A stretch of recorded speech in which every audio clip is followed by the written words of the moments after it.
You're an agribusiness executive navigating an increasingly competitive market while trying to grow your company. Mergers and acquisitions are pitched as an accelerant to growth, but many M&A deals destroy more value than they create. Welcome to the Pacesetter Pod, where we explore and reveal the perspectives, insights, and approaches for successful mergers and acquisitions. Here's your host, the Integration Pacesetter, Joe Mosier.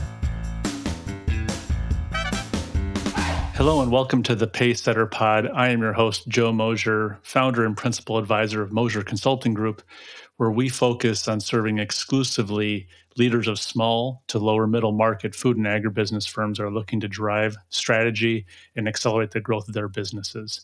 Today, we're going to be talking about mergers and acquisitions as one of the vehicles that businesses use to achieve growth. And specifically, the notion, the idea, the proven fact that mergers and acquisitions often destroy more value than they create. And so today we're going to cover three main topics. We're going to talk about why M&A doesn't work, what is the cost of error and getting it wrong, and what are some of the things that you can do to set yourself up for success and to buck the odds and to realize the value you expect from your mergers and acquisitions activities. But before we jump into that, I want to pan back and talk about why is M&A such an attractive vehicle within the space of agribusiness and food. It has been a tool for growth for a long time among the big commercial firms, serial acquirers, both public and private, domestic and international. But we're starting to see more and more of this activity at the smaller and middle market size scale businesses within the industry. And so I want to spend a couple minutes just talking about why that is, my opinion on why that is. And the first thing we need to talk about, though, or level set on, is that M&A, mergers and acquisitions in itself, is not a strategy. M&A is a tool available to drive strategy. Your strategy itself is ultimately about growth. And as an agribusiness leader, you face headwinds in maintaining steady, profitable growth. And it's these headwinds that often draw us towards mergers and acquisitions as a way to accelerate strategy versus the slow, plodding nature of organic growth that many businesses have pursued over time. Now, there's many specific and acute reasons why a business may pursue M&A, and we'll be talking about that in future episodes.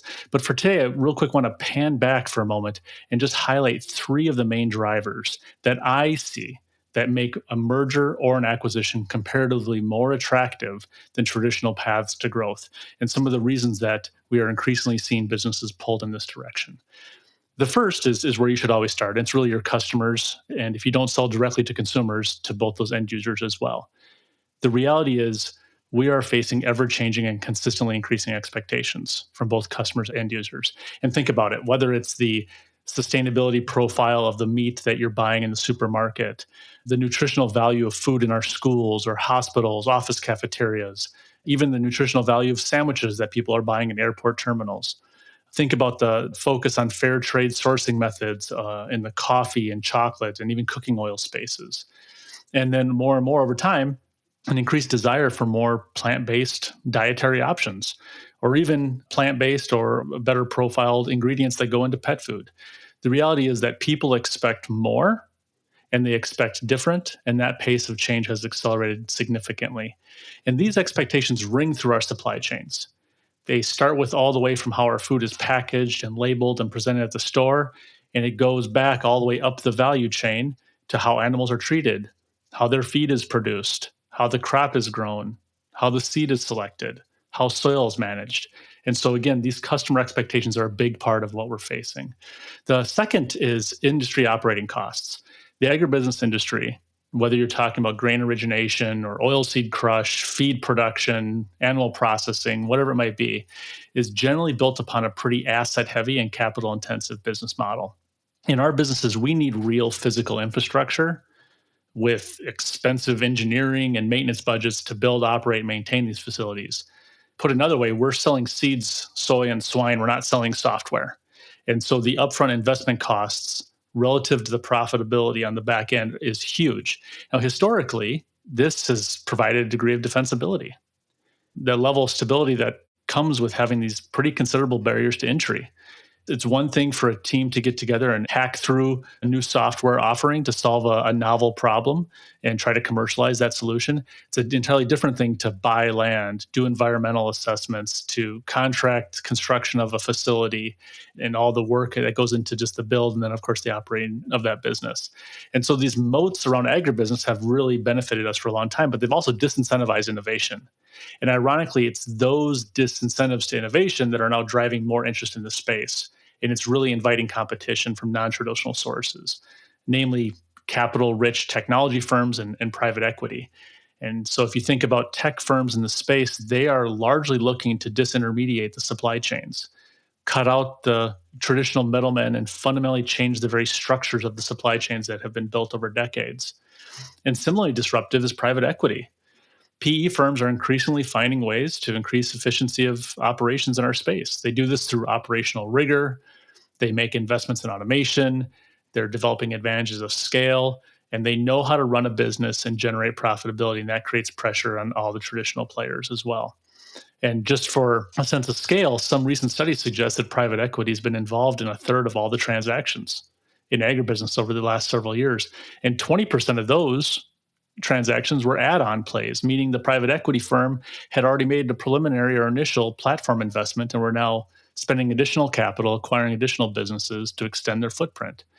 And so as PE firms and as tech firms improve the performance of their portfolio companies, this is compounding pressure on you, the traditional player. And the final driver of M&A is part of the agribusiness and food space. We enjoy all the volatility that the market has to offer. And it's because we exist at the intersection of labor, energy, infrastructure, climate, geopolitics, the list goes on. And just a couple of examples. Agribusiness as an industry is among the least automated in the United States, which causes outsized impact from changes in labor availability and salary expectations, which we've seen a lot of recently. Agribusiness is both a consumer and a producer of energy. So biofuels like ethanol, biodiesel, sustainable aviation fuel are all produced using agricultural products. And so when we see energy volatility, that's really also ag volatility. Agribusiness lives and dies at the hands of infrastructure. So whether it's our trucks on the road, trains on rail, barges on inland waterways, or vessels at our ports, we feel and experience the investment and maintenance decisions that are made impacting our roads, our bridges, our locks and dams, and our ports around the country. And then the final thing I would comment on is in regards to volatility is that agribusiness is at the forefront of international disputes. So as we enter a period of deglobalization and more weaponized trade policy, we increasingly see countries that have food surplus using that as leverage in negotiations. And when traditional trade flows of times and places of surplus to times and places of deficit are bargaining chips, volatility reigns.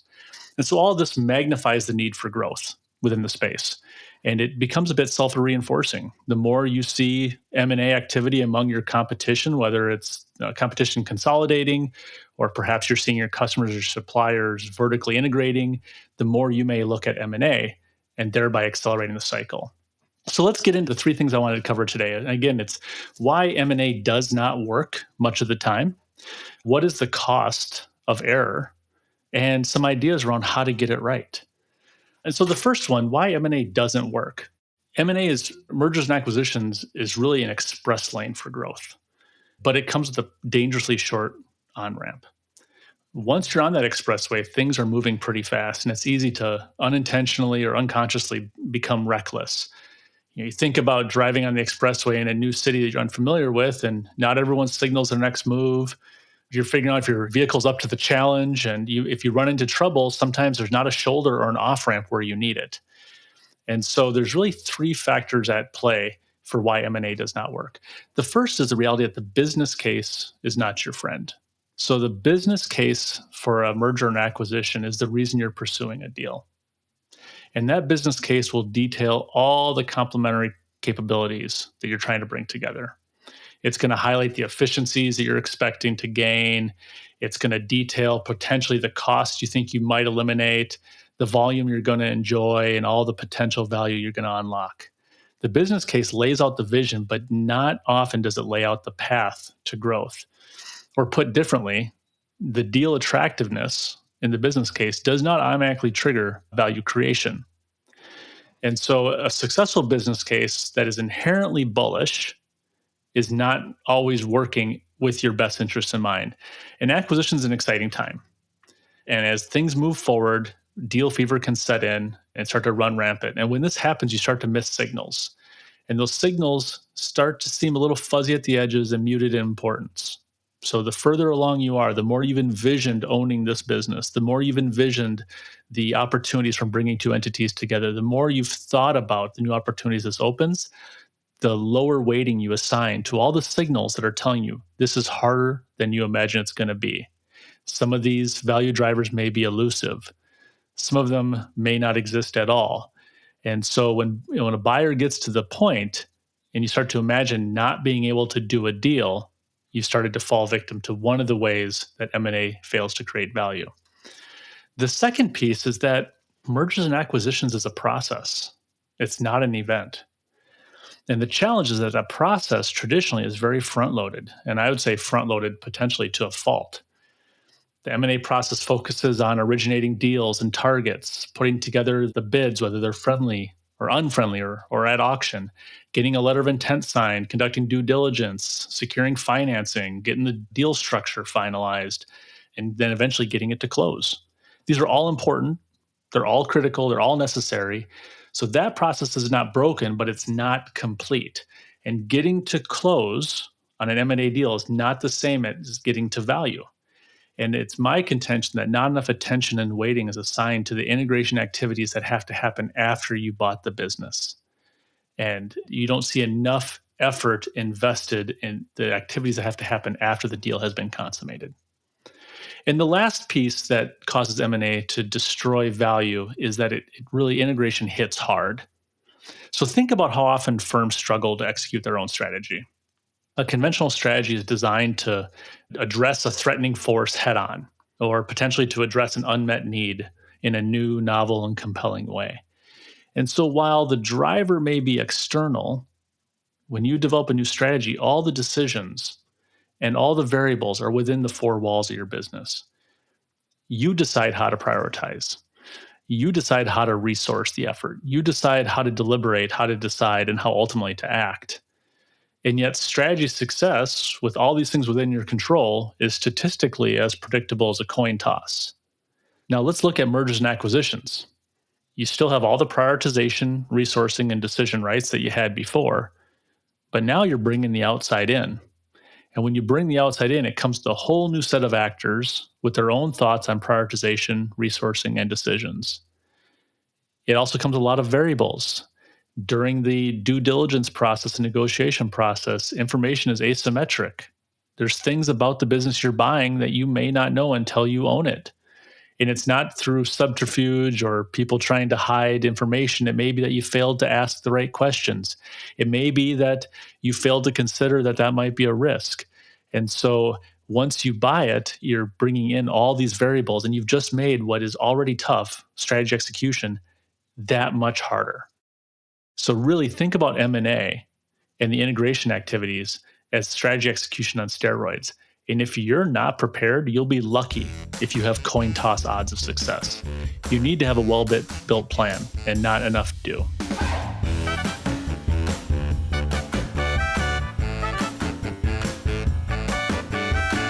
Poorly executed mergers and acquisitions destroy more value than they create. They can set your company back years. To defend your firm's position in the marketplace, you need access to the leading practices that unlock the greater potential of your people, processes, and systems. If you are undertaking a company transformation or pursuing an acquisition as a vehicle to grow, set up a call with Joe by visiting www.moshercg.com. So the common mistakes that people make at this point, kind of recap here, is tend to put too much trust in the thesis of your business case. So the business case for an acquisition has a select set of facts. And from those facts, you make a series of assumptions. And those assumptions could be about synergy savings or fortifying your leadership position in the segment.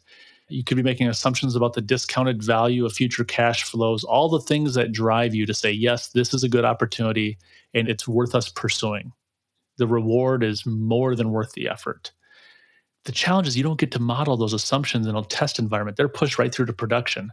Once you've completed the deal and you've bought the business, someone's handing you the keys, that's when you get to stress test your assumptions. The second mistake people make is there's too much focus on the deal. And again, this is about M&A being a process, not an event. The focus of buyers is underweight integration.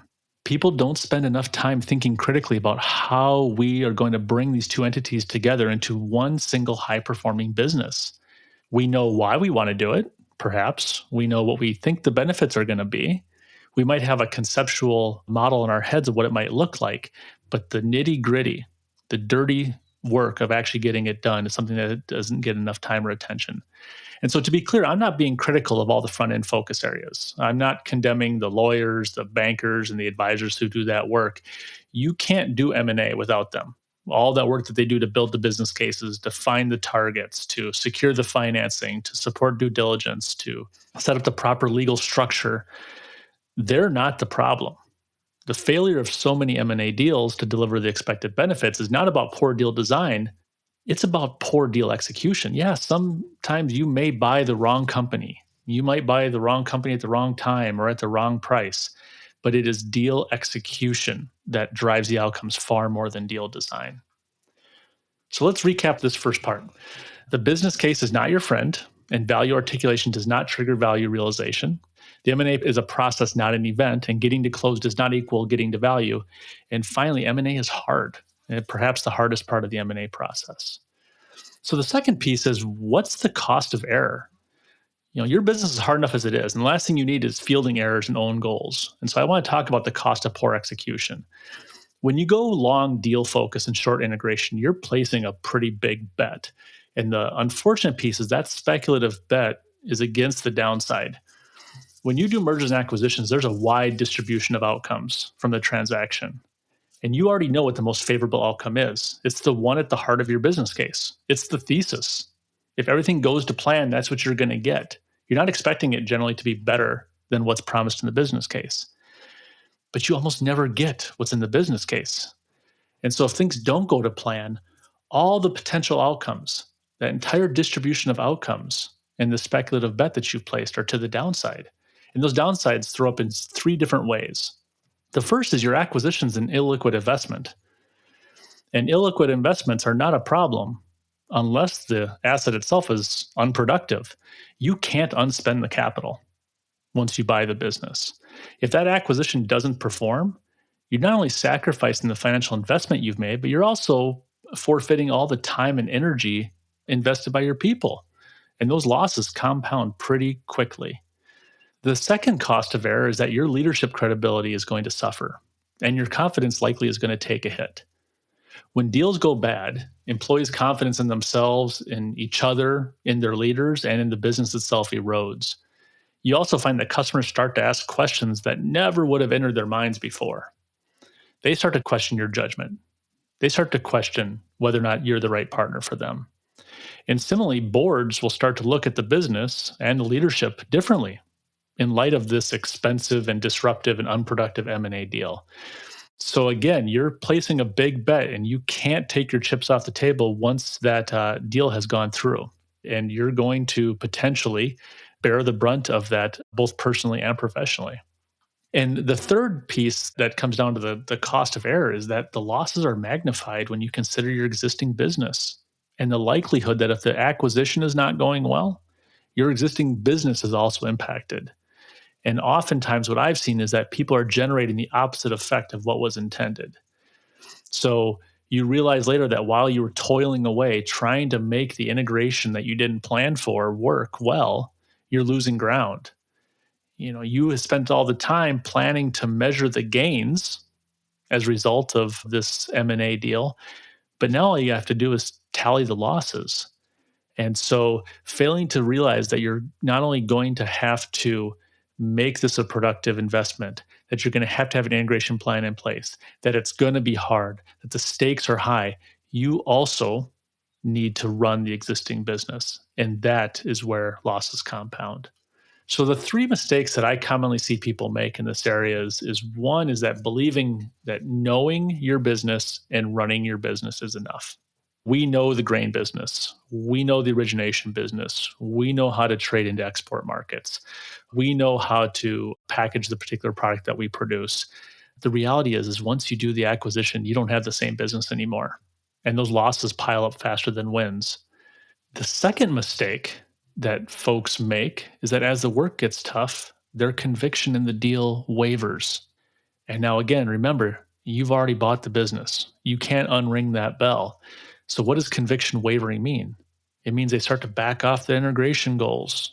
Well, we're going to maybe look at a longer term integration, or maybe we don't need to integrate all the parts of the business that we thought were incredibly important, or we're not going to challenge the leaders in different aspects of our organization and push them into discomfort because I'm not sure that the agitation and heartburn we're creating is worth it.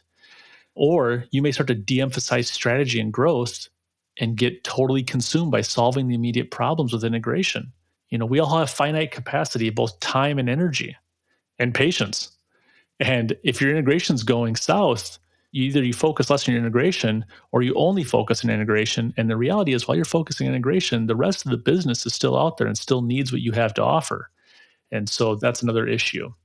And the final point that I want to talk about today is, how do we get it right? So we've talked about why M&A is attractive in the agribusiness and food space. We've talked about why M&A destroys more value than it creates. We've talked about what does that mean? What's the actual cost when we talk about value destruction? And I want to close today by talking about some of the things you can do to get it right. So if you walk away with anything today, I hope it's these three statements, these three ideas. 1, know the odds. 2, plan for integration using a proven process.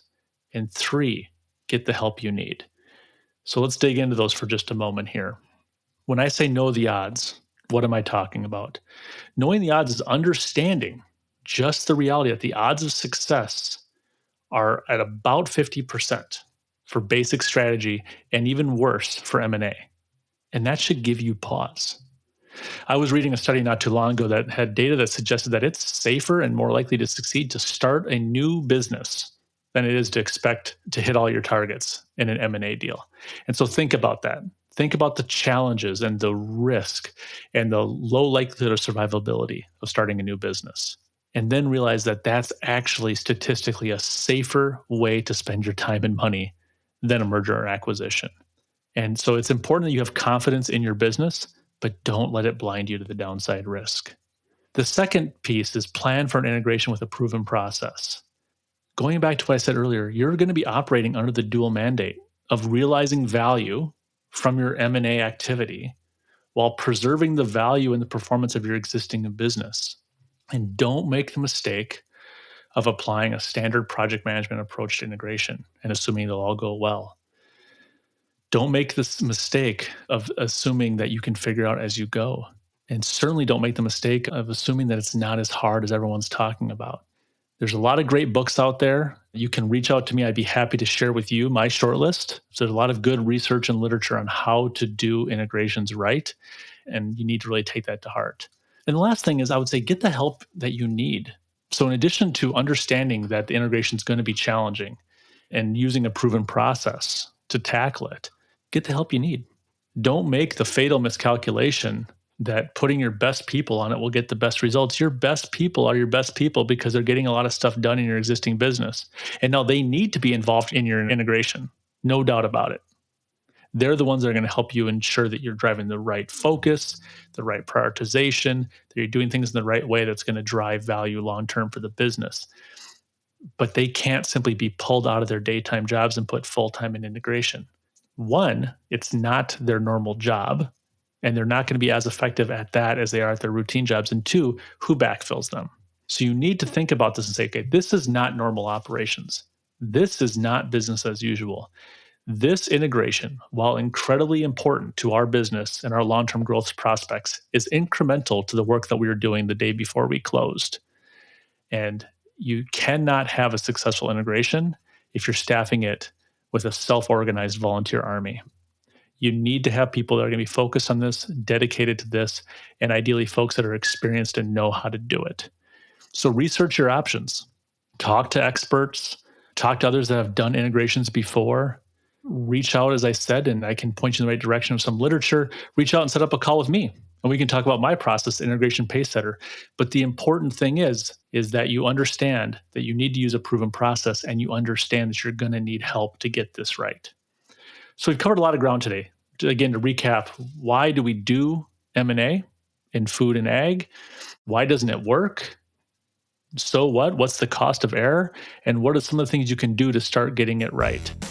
I hope this has been interesting. I hope it'll trigger you to take a second look at your processes and look at your own M&A readiness.